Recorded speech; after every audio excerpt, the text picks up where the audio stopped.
नमस्कार पिले माने आज आमर विषयटी होची उत्कल सम्मेलनी गठन।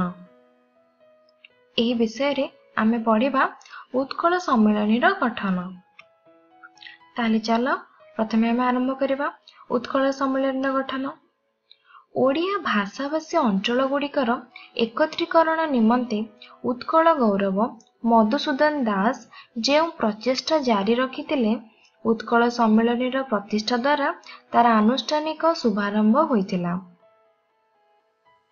तुमे चित्रटी रे मधुसूदन दास को देखि पारुथबो।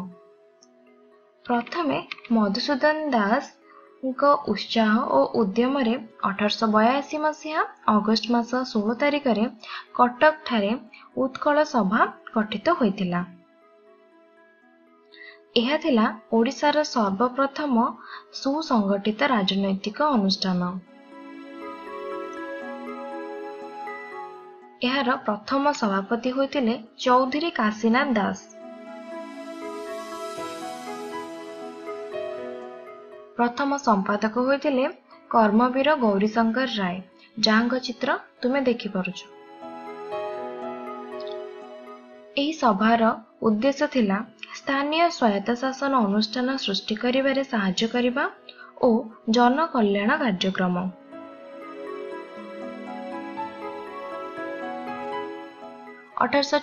मसीहा डिसेम्बर 28 तारिख रे कलिकता ठारे जातीय कांग्रेस द्वितीय अधिवेशन होइतिला। उत्कल सभा तरफ मधुसूदन दास गोलोक चंद्र बोस एही सभारे जोग देइतिले।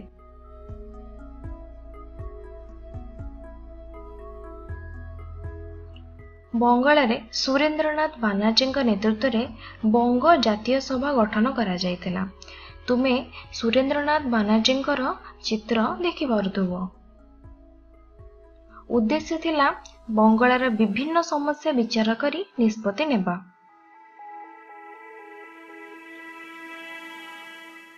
1903 मसीह खलिकोट राजा हरिहर मर्दराज देवଙ୍କ प्रेरणा रे गंजाम जातीय समिति गठन करा जायतिला। ये हेउचंती खलिकोट राजा हरिहर मर्दराज देव। 1903 मसीह एप्रिल मासरे बरहमपुर रे यार प्रथम अधिवेशन होइतिला। गंजाम जातीय सभार अध्यक्षता करथिले श्याम सुंदर राजगुरु। मधुसूदन दास एथिरे जोग देइथिले।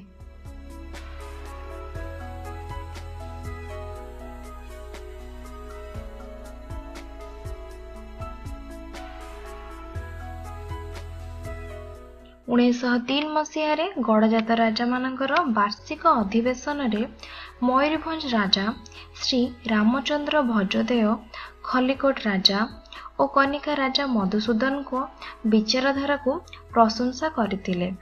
बोले माने तुमे ये चित्रटी रे मयूरभंज राजा श्री रामचंद्र भंजदेव को देखि पारुथबो।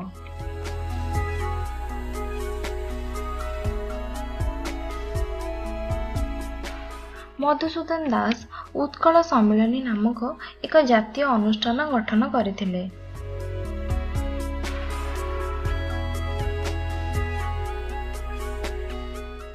यार अध्यक्ष थिले कनिका राजा राजेंद्र नारायण भंजदेव जहां चित्र तुमे देखि पारुथबो।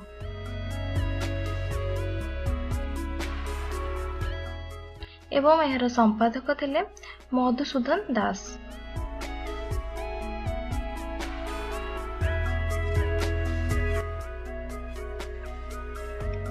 स्वतंत्र ओडिशा प्रदेश गठन जदियो उत्कल सम्मेलन मूल लक्ष्य थिला किंतु एहर अन्य उद्देश्य गुड़िक मध्य थिला जेमिति कि प्राकृतिक ओडिशार एकत्रीकरण, ओडिशार समुदाय विकास, समस्त ओडिया भाषाभाषी अंचल गुड़िक एक शासनाधीन करबा, विच्छिन्नांचल रे ओडिया मानकर स्वार्थर सुरक्षा। उत्कल सम्मेलन मोट 16 अधिवेशन अनुष्ठित होइतिला एवं प्रत्येक अधिवेशन रे ओडिया भाषाभाषी अंचलर एकत्रीकरण पई सरकारक निकट रे दाबी करा जायतिला।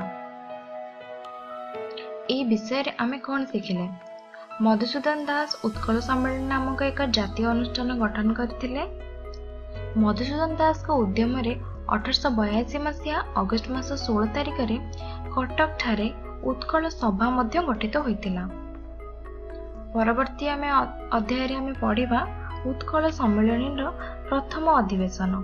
आशा करछि तुमको ए वीडियोटी भल लागिथिबो।